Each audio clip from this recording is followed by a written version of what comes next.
Emmanuel Macron won a clear second-round election over Marine Le Pen, becoming the first French head of state in modern history to win re-election while retaining executive authority. The 44-year-old Macron prevailed with 58.5% versus Le Pen's 41.5% of the vote after an aggressive second-round campaign in which he described the leader of the National Union of the Far Right as a danger to democracy and European security. During her third run for president, Le Pen's result was lower than expected after she came in second place in the first round on April 10. However, in a sign of the growing strength of the right, it was 8 points higher than her duel with Macron in 2017. This is the highest score ever achieved by the nationalist movement, which was founded by her father, Jean-Marie Le Pen, in 1972 and which she inherited in 2011.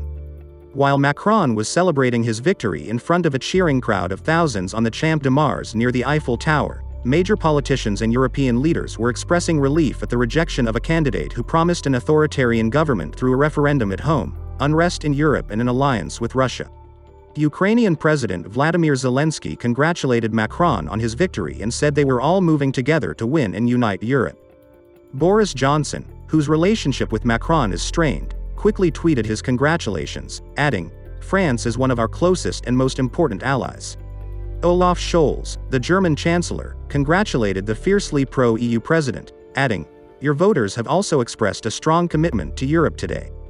Macron admitted his obligation to voters, mostly leftists, who heeded calls to support him in the second round to block Le Pen's election. "Many of our compatriots voted for me not because they supported my ideas, but to block the far-right ideas," he said. "I want to thank them, and I know I have a duty to them in the years to come." Macron also acknowledged the nation's split after an election in which 60% of voters backed anti-system radical right and left candidates in the first round. He promised to respond to the anger and division that led many to vote for the extreme right. He added, "It will be my responsibility and the responsibility of those who surround me." Le Pen, who is 53, attributed her defeat to the way voters rallied to block her and promised revenge in the mid-June parliamentary elections, which will be vital in determining whether Macron has full power to govern. Le Pen said the election result was an outstanding victory for her.